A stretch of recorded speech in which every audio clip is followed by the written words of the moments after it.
한국교회를 배우기 위한 세계교회의 노력이 여러 곳에서 나타나고 있는데요. 특별히 한국교회의 새벽 기도를 배우고자 하는 열망이 우리의 신앙을 다시금 돌아보게 합니다. 그만큼 한국교회의 새벽 기도는 세계적인 브랜드가 되었다고 할 수 있습니다. 이 새벽 기도가 한국교회와 세계교회에 어떤 영향을 주었는지 오늘 이슈를 보는 창에서 장로회 신학대학교 김영영 총장님과 함께 이야기 나눠보겠습니다. 총장님 안녕하십니까? 예, 반갑습니다. 네. 최근 이 명성교회 9월 특별 새벽 집회가 있었습니다. 하루 평균 한 5만 명 정도가 기도에 참석한다는데요. 명성교회와 새벽 기도 어떤 관계가 좀 있을까요? 이 명성교회의 특별 새벽 기도는 네. 명성교회의 상징이고 브랜드다 이렇게 생각을 합니다. 네. 지금 한국 교회에 엄청난 영향을 많이 미쳤고 여러 교회에서 특별 새벽 기도회가 진행이 되고 있습니다. 한국 교회 안에 일어나고 있는 모든 특별 새벽 기도회가 명성교회의 영향이다 이렇게 할 수는 없겠지만은 그래도 압도적인 다수는 명성교회에서 영향을 받으면서 한국 교회에 크게 확산이 되었다. 네. 그리고 세계 많은 분들 또 교회 지도자들이 이 특별 새벽 기도에 참석하면서 이 특별 새벽 기도회의 그 훌륭한 어떤 그 영성들을 배워서 전 세계로 이렇게 확산되어 나가고 있습니다. 네. 명성교회를 성장시키는데도 이 특별 새벽 기도는 굉장히 영향을 많이 미쳤을 뿐만 아니라 한국 교회를 성장시키고 세계를 위해서도 아주 큰 일을 했다. 명성교회의 자랑스러운 브랜드다 이렇게 생각을 합니다. 네, 방금 말씀해 주신 것처럼 해외에서도 참 이 새벽 기도에 대한 관심이 참 높은데요. 이번에 새벽 기도 목회자 국제 컨퍼런스의 강사로 또 강의를 하셨다고 들었습니다. 어떤 내용을 좀 전달을 하셨나요? 이번에 제가 강의를 한 것은 특별히 요즘 한국에서 올해 일어났던 이 세월호 문제, 세월호 문제는 그 신정론의 문제를 야기시키는 질문입니다. 하나님께서 그 세월호가 침몰할 때에 도대체 어디에 계셨느냐? 왜 하나님께서 그런 비극을 허락하셨는가? 이런 질문이 교회 안에서도 일어나고 밖에서도 일어나고 또 제가 일하고 있는 우리 장신대 안에서도 이와 같은 일이 일어났습니다. 이 세월호 문제는 크게 보면은 이 정의롭고 자비로우시고 전능하신 하나님께서 어떻게 이 세상에 이런 참혹한 비극이 일어나는 것을 허락하시는가. 바로 이 문제가 이제 신정론의 문제인데 20세기의 가장 큰 신정론의 문제는 아우슈비츠의 비극이에요. 아우슈비츠의 비극은 유태인 600만이 히틀러에 의해서 학살을 당하는 그래서 이 아우슈비츠의 비극 때문에 하나님이 안 계시는 게 틀림없다. 이 무신론이 발생을 합니다.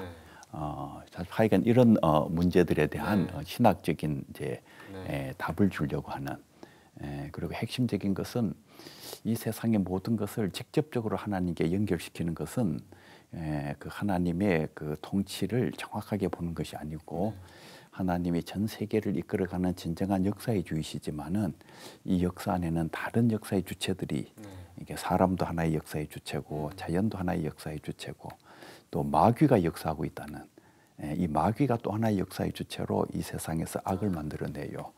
그러니까 600만 유태인을 학살하는 그 배후에는 이 살인의 영인 마귀가 있고 이 살인의 영인 마귀에게 영향을 받은 악한 인간들이 있습니다. 그래서 이 역사를 정확하게 보는 그런 문제들을 이번 특별 새벽 기도회에서 좀 자세하게 설명을 했습니다. 사실 뭐 그런 부분들은 워낙 논란이 많았잖아요. 사회적으로도. 그래서 그리스도인뿐만 아니라 일반인들도 참 궁금해했던 그런 내용이었던 것 같습니다. 저희가 새벽 기도에 대한 얘기를 하고 있는데요. 사실 이 명성교회 김삼환 담임 목사님께서는 새벽 기도를 34년 동안 이끌어오면서 굉장히 그 중요성을 항상 강조해 오셨는데 사실 다른 형태의 기도들도 굉장히 많은데 특별히 이 새벽 기도가 뭔가 다른 형태의 기도들과 좀 다른 점이 어떤 데 있을까요?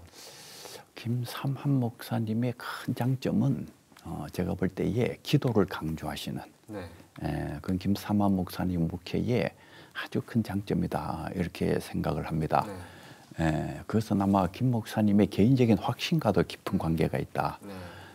그 김 목사님은 이 기도를 해야지 개인도 살고 또 가정도 살고 교회도 살고 민족도 산다는 이런 아주 굉장히 중요한 확신을 가지고 있어요. 네.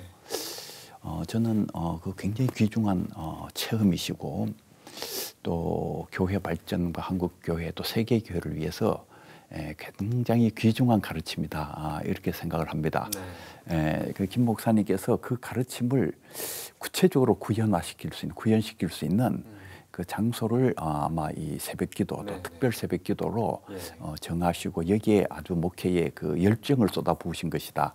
물론 기도가 뭐 저녁에 해도 되고 다른 시간에 해도 되고 뭐 시간이 그렇게 절대적으로 중요하다고 김 목사님이 생각하신 것은 아닐 거라고 생각합니다. 그러나 전체 성도들이 함께 모여서 이렇게 특별하게 기도할 수 있는 시간이 새벽 기도라고 생각하시고 아마 여기에 특별한 열정을 쏟아부었다. 저는 그렇게 생각을 합니다. 네.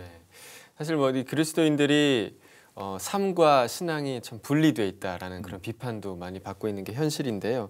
이 새벽기도 후에 삶의 현장에서 그 기도에서 받았던 그 은혜를 그대로 이제 현실화하는 것이 참 중요할 거라고 생각합니다. 이러한 문제들에 대해서는 어떻게 생각하시나요? 기도와 이 삶이 연결되는 건 굉장히 중요하죠. 네. 그런데 아주 중요한 것은 우리가 기도한 것이 삶 속에서 나타나는 실제로 하나님의 구원과 하나님의 놀라운 역사가 정말 나타납니다. 이 한국의 많은 성도들이 기도하고 나면은 자신이 기도했던 것도 잊어버려요. 네. 이건 진정한 기도라고 볼 수가 없어요. 사실은 우리가 하나님께 기도한 것은 역사 속에서 나타납니다. 그리고 그걸 우리가 실제로 역사 속에 구현해 나가야 되고, 우리 그 성경에 보면은 다윗과 골리앗의 싸움이 있잖아요. 우리가 세상에 나가 보면은 이게 전부 골리앗 천지입니다. 그냥 막 무서운 일들, 정말 우리가 감당할 수 없는 그런 절망적인 일들, 그런 것들이 막 깔려 있다고요. 다윗이 나가서 이스라엘 군대의 하나님의 이름으로 그 골리앗을 부수잖아요. 네. 이게 기도의 역사입니다. 네. 우리가 새벽에 기도하고 주님과 함께 세상에 나가서 이 세상의 이 골리앗을 이게 부수고 그 속에서 하나님의 영광을 정말 드러내야 되고 또 실제로 그게 나타납니다. 이게 나타난다는 것을 이게 성도들이 이걸 알아야 되고 또 체험해야 되고 이런 역사를 이룩하는 것이 이게 새벽기도고 이 기도의 역사입니다.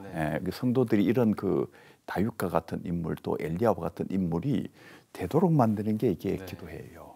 지난 그 7월에 있었던 한 설문조사에서 한국 자신학에 포함될 수 있는 그런 한국 특유의 콘텐츠로 새벽기도가 꼽혔다고 합니다. 이러한 결과에 대해서는 좀 어떻게 보시나요? 해외에서는 새벽기도라는 개념이 좀 없는 건가요?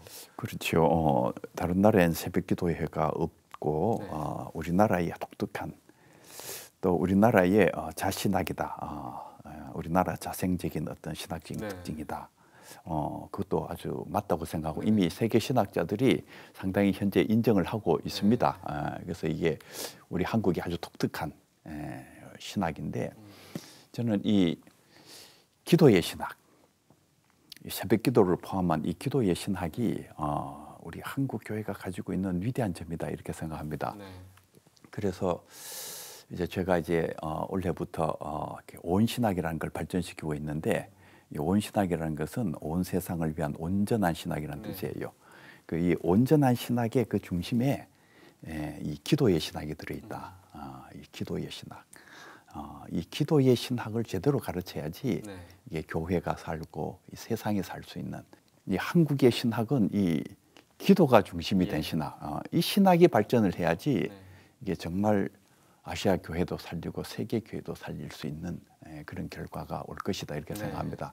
그런 의미에서 이 새벽 기도는 하나의 그 지금까지 일어났던 그 어떤 그 이 기도의 신학이 발전될 수 있는 현장의 터전이다 이렇게 생각을 합니다. 네, 사실 요즘은 워낙에 좀 바쁜 세상이 되면서 이 새벽 기도를 참석하는 사람들이 점점 줄어들고 있는 것 같아요. 이런 현상에 대해서는 어떻게 좀 더욱더 많은 사람들이 새벽 기도에 참여할 수 있게 유도할 수 있을까요? 이 새벽 기도에 참석하지 않는 사람들이 많아지는 것은 크게 두 가지 이유다 이런 생각을 합니다. 우선은 이 오늘의 이런 그 합리적이고 과학적인 이 시대를 사람들이 살아가면서 이 세상의 합리주의, 과학주의에 엄청난 영향을 받으면서 이게 기도가 우리의 삶에 있어서 결정적으로 중요하다는 생각을 사람들이 점차 잃어버리고 있는. 이거는 그리스도인들도 마찬가지입니다. 그리스도인들도 그 생각 자체를 많이 잊어버리고 있어요. 그러면서 내가 기도해야 되겠구나 하는 생각을 많이 하지 않습니다. 그래서 이 점이 하나의 기도가 약해지는 하나의 중요한 원인이고, 그다음에 특별히 이제 새벽기도와 관련해 가지고는 이 새벽기도는 사실 한국에서 독특하게 발전한 기도회이긴 하지만은 이 농경 사회를 배경으로 하고 있어요. 그래서 새벽에 일찍 일어나 가지고 기도하고 밭에 나가서 또 논에 나가서 일을 하고 이제 해가 중천에 올라가 가지고 아주 뜨거워지면 이제 일을 그만두고 그 저녁에는 한 8시쯤 돼가 잠을 자고 일찍 자고 새벽 4시에 일어나고 이제 이런 콘텍스트 안에서 새벽기도가 발전한 것인데 지금은 이제 산업 사회로 바뀌어져 가지고 사람들이 한 11시쯤 돼서 잡니다. 그렇죠. 그리고 아침에 6시쯤 돼가 일어나요. 일반적으로. 그러다 보니까 여기에 이제 기도 시간이 리듬이 조금 안 맞는 이게 이제 현실적으로 새벽 기도에 참석하기 어렵게 만드는 중요한 요인이다 이렇게 생각을 합니다. 그 해결책은 결국 우리가 조금 그 기도 시간을 좀 다양화시키는 것이 더 중요하다 이런 생각을 해요. 새벽 기도의 시간을요. 새벽 기도는 새벽 기도대로 그냥 발전을 시키고 추가적으로. 추가적으로 이 기도는 교회의 생명과 같은 것이에요. 그래서 저녁 기도회, 뭐 밤 9시에 기도회도 하는 것도 만들고 또 아침 10시에 이제 기도하는 것도 만들고 그 교회 형편에 따라서 또 오후 5시 기도도 괜찮다고 생각합니다. 독일을 통일시킨 동독의 라이프치히의 니콜라이 교회의 기도회가 오후 5시, 월요일 오후 5시였어요. 그 월요일 오후 5시 그 월요 기도회가 마침내 그 베를린 장벽을 허물게 되는 엄청난 역사의 기적을 만들어냈어요. 그래서 우리 한국 교회 전체적으로도 이런 그 오후 5시 월요 기도회 같은 것도 확산되어 나가는 게 좋다 이렇게 생각합니다. 이 마지막 질문인데요. 참 뭐 여러 가지 사건들이 있었죠. 세월호 사건, 또 군부대 사건도 많이 터지면서 한국 교회, 방금 말씀하셨듯이 한국 교회 위기, 그리고 우리 사회 위기까지 왔는데 이 가운데서 한국 교회가 좀 어떤 역할을 감당해야 할까요? 한마디로 얘기하면 한국 교회가 위기를 극복하려면은 이제 바른 교회로 거듭나는 게 제일 중요하다 이렇게 생각합니다. 그래서 사회의 신뢰를 이제 얻는 것이 우선 굉장히 중요하다 이렇게 생각을 합니다.